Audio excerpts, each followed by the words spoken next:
আমরা পত্রপত্রিকাতে এবং সোশ্যাল মিডিয়াতে দেখেছি যে প্রচন্ড দাবদাহে বা খরতাপে বা তাপ প্রবাহে পুড়ছে পুরো বাংলাদেশে প্রচন্ড তাপমাত্রা বেড়ে যাওয়ার কারণে, প্রচন্ড গরমের কারণে মানুষের মধ্যে একটা নাভিশ্বাস পরিস্থিতি, হিট স্ট্রোক করে ফেলার মতো অবস্থা, অসুস্থ হয়ে যাওয়ার মতো অবস্থা।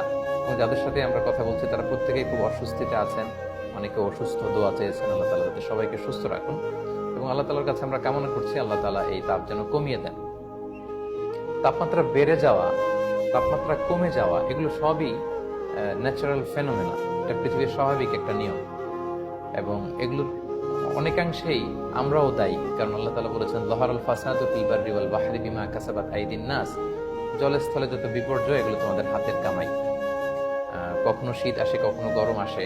আল্লাহ তাআলা শীত গ্রীষ্ম উভয়টার কথাই কোরআনে বলেছেন। আল্লাহ তাআলা বলেছেন লিইলাফি কুরাইশ ইলাফিহিম রিহলাতাশ শিতাই ওয়াস সাইফ। শীতা মানে হচ্ছে শীতকাল, আর সাইফ মানে হচ্ছে সামার।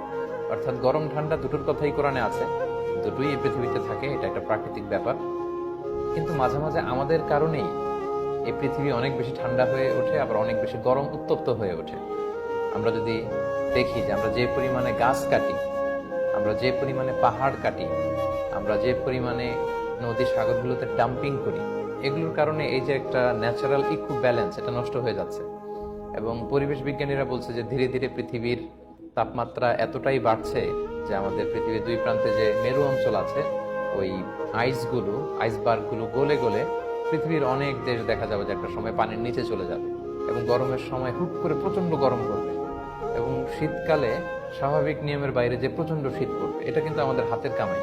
তো আমরা যেন প্রকৃতির সাথে কোনো বাদাবাজিতে লিপ্ত না হই, আমরা যেন প্রকৃতিকে প্রকৃতির মতো থাকতে দেই, আমরা যেন বেশি বেশি গাছ লাগাই, গাছ না কাটি, আমরা যেন বনাঞ্চলকে নির্মূল না করি, আমরা যেন প্রকৃতির যে স্বাভাবিক ফ্লো এটা যেন ঠিক রাখি। আমাদের নদী নালা, জলাশয়, সাগর, মহাসাগরগুলো, এগুলোর সাথে যেন ইহসানের সাথে আমরা আচরণ করি। তাহলেই প্রকৃতি, আল্লাহ দেয়া এই পৃথিবী, এই বসুন্ধরা সুন্দর থাকবে এবং বাসযোগ্য থাকবে। তো আমরা যদি রাসূল সাল্লাল্লাহু আলাইহি ইসলামের গাইডেন্সের দিকে তাকাই, তাহলে দেখবো যে মদিনাতেও মাঝে মাঝে বৃষ্টি যদি কম হতো, রাসূল সাল্লাল্লাহু আলাইহি ওয়াসাল্লাম বৃষ্টির জন্য দোয়া করতেন, স্বস্তির জন্য দোয়া করতেন। রাসূল সাল্লাল্লাহু আলাইহি ওয়াসাল্লাম জুমার খুতবা দিচ্ছিলেন, এক সাহাবী এসে বলেন, ইয়া রাসূলুল্লাহ, বৃষ্টি নেই, মাটি ফেটে চৌচির, আমাদের জীবজন্তুগুলো মরে যাওয়ার অবস্থা, আমরা কি করবো? রাসূল সাল্লাল্লাহু আলাইহি ওয়াসাল্লাম জুমার খুতবার নিরবিচ্ছিন্নতাকে ভঙ্গ করে দুহাত উঁচু করে দোয়া করা শুরু করে দিলেন, আল্লাহুম্মা আগিথনা, আল্লাহুম্মা আগিথনা, আল্লাহুম্মা আগিথনা। অর্থাৎ হে আল্লাহ, আপনি বৃষ্টি দিয়ে আমাদেরকে সাহায্য করুন, হে আল্লাহ আপনি বাড়ি ধারা দিয়ে আমাদেরকে সাহায্য করুন, হে আল্লাহ আকাশ থেকে আপনি বর্ষণ করে আমাদেরকে সাহায্য করুন। বৃষ্টি না হলে অনাবৃষ্টির সময় রাসূল সাল্লাল্লাহু আলাইহি ওয়াসাল্লাম আরো একটি দোয়া পড়তেন। তিনি পড়তেন আল্লাহুম্মা আসকিনা গায়সান মুগীসান মারিআন মুরিআন নাফিআন গায়রা দার আজিলান গায়রা আজিল। অর্থাৎ হে আল্লাহ, আপনি প্রচুর পরিমাণে বৃষ্টি নাজিল করুন, আপনি এই বৃষ্টির মাধ্যমে আমাদের এই জমিনকে ফার্টাইল করুন, উর্বর করুন, যাতে করে বৃষ্টি দিয়ে তৃণলতা, গাছপালা জন্মায়, আমাদের গবাদি পশুগুলোর উপকার হয়, আমাদের উপকার হয়।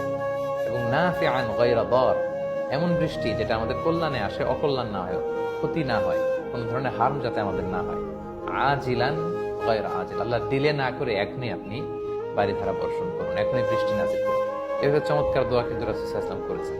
এবং যখন বৃষ্টি নামতো, রাসূল সাল্লাল্লাহু আলাইহি ওয়াসাল্লাম ইনদামা রাআল মাতারা ক্বাল, বৃষ্টি দেখলে তিনি পড়তেন আল্লাহুম্মা সাইয়িবান নাফিআ, হে আল্লাহ এই বৃষ্টিটা আমাদের জন্য কল্যাণকর করুন। কারণ কোন বৃষ্টি দিয়েও কিন্তু আল্লাহ তাআলা মানুষকে ধ্বংস করেছেন। নূহ আলাইহিস সালামের সময় শাস্তিটা ছিল কিন্তু বৃষ্টি, প্রচন্ড রেইনফলের মাধ্যমে ফ্লাড হয়েছে, শাস্তি ছিল এটা।